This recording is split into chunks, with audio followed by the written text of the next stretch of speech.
Hey guys, welcome to another week, episode 3 with the Rockin Interns. I'm Jayden. And I'm Julissa. Let's just get right into it. It was a tough week for Tech basketball on both sides, Right. but what were your takeaways from the Cincinnati versus Tech game? So the Red Raiders went home with an L, unfortunately. It was really back and forth. There was 14 lead changes throughout the game. At halftime, the Red Raiders went up 37-36. So the Red Raiders were down 69-71 with 1 minute left in the game. Guard Pop Isaacs drained a three to put the Raiders up 1 with 30 seconds left. Cincinnati guard Simas Lukosis scored 16 along with a go-ahead jumper with 21 seconds to put the Bearcats back up over the Red Raiders right after Pop Isaacs made that three. Isaacs came back down the court. They're wasting time to have the ball in the very last seconds to hit the game-winning shot. Pop Isaacs threw it up, and he missed, unfortunately. Pop Isaacs finished with 22 points, with Robert Jennings up and coming, following with 14. Joe Toussaint just kind of had another tough game with a whopping 2 points, and only shot the ball 3 times. There's a lot of back and forth. He's a guard. He has the ball a lot, but he just didn't shoot it as much. And the main reason for the game is we just could not finish. We weren't really out-rebounded. Turnovers were pretty much equal. Field goal percentage was equal. Three-point percentage was pretty close. And we had 24 free throws compared to just their 10 free throws. So there's no excuses there.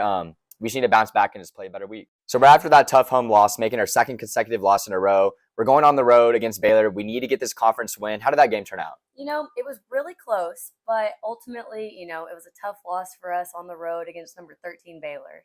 Texas Tech faced Baylor on the road this past Tuesday. It was a really close game, but we came up short.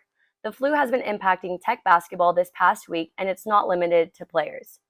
Kirby Hocutt, Tech AD, said Coach McCaslin was bedridden for 2.5 days this week and didn't travel to the game against Baylor until the day of, around lunchtime.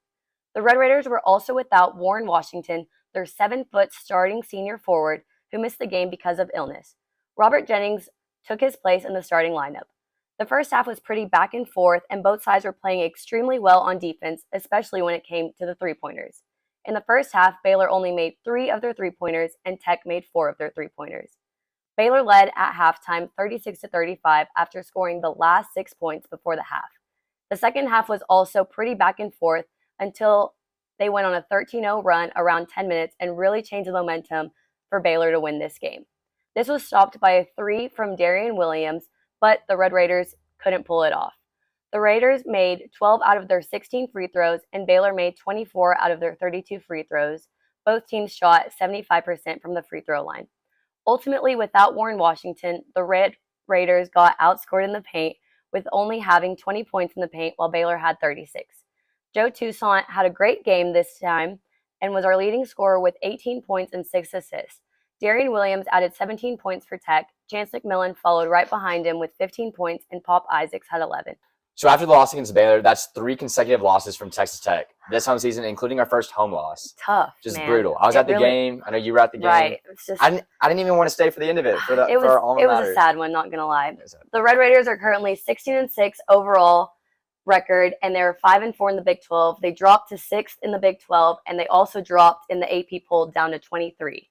It was beautiful when we were number 15, first in the Big 12, but not anymore. But maybe we can get the win this weekend. Yeah, we'll be facing UCF February 10th at 3 o'clock at the USA, and we really be focused on this game, but Kansas is looming, and they might. We play them Monday. They might kill us. Saturday into home. Monday. Oh right. man, it's tough. It is going to be tough. Yeah. But moving on from Texas Tech men's basketball, how did Lady Raiders fare in the last 2 games? Well, they did lose their past 2 games, but I have some more information coming up on that.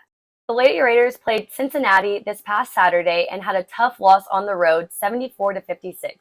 The Lady Raiders had a slow start, only scoring 27 points in the first half, but had 19 turnovers in the game and allowed Cincinnati to get 23 points off of their mistakes. They got majorly outscored in the paint, 22 points against Cincinnati's 44 points in the paint.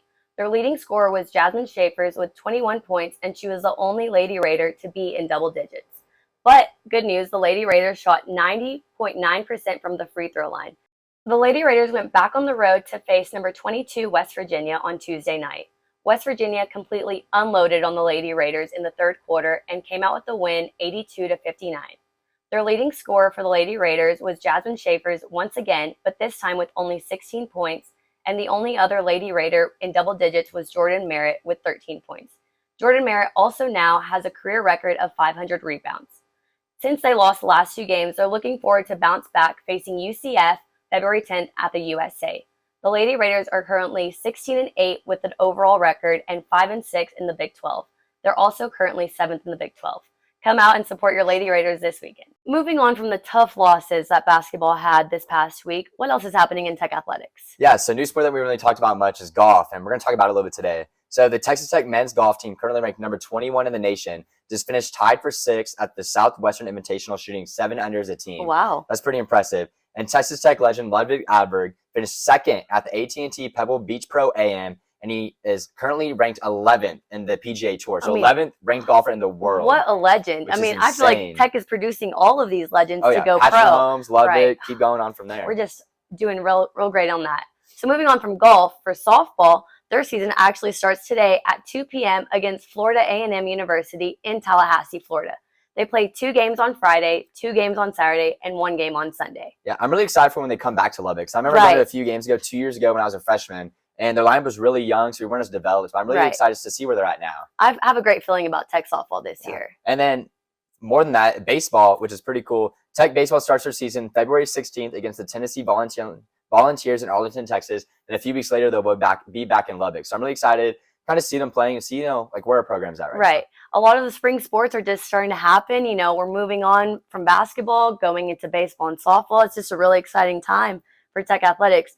But let's talk about the big game this weekend. Oh, yeah. Super Bowl, Chiefs versus Niners, February 11th. I'm just super excited to see it. Can Patrick Mahomes get another Super Bowl? I think he can. He's chasing Tom Brady right now, so I think it's going to be really close. But I know we talked about it last week, but who's your pick? I'm going to have to go with legend Patrick Mahomes. And I'm going to say that the Chiefs are going to bring home a win. I agree with that. It's like, I feel like you look at the rosters, once again, I feel like the Niners have more depth. You just kind of look at all their players, Debo, Brandon Ayuk, Brock Purdy, all those players. But I just can't, in good conscience, I cannot pick against Patrick Mahomes. I can't either. I mean, I feel like they're going to come out, maybe slow the 49ers, but ultimately after halftime, I think they're going to give them a run for their money, but I do think that the Chiefs will come out with a win. I think, especially a Taylor Swift audience, you already know Travis Kelce, 2 touchdowns, 200 yards, it's going to be great. For sure. But don't miss out on the game February 11th. I'm Jayden. And I'm Julissa. Thanks so much for tuning in with the Rockin Interns, and we'll see you next week.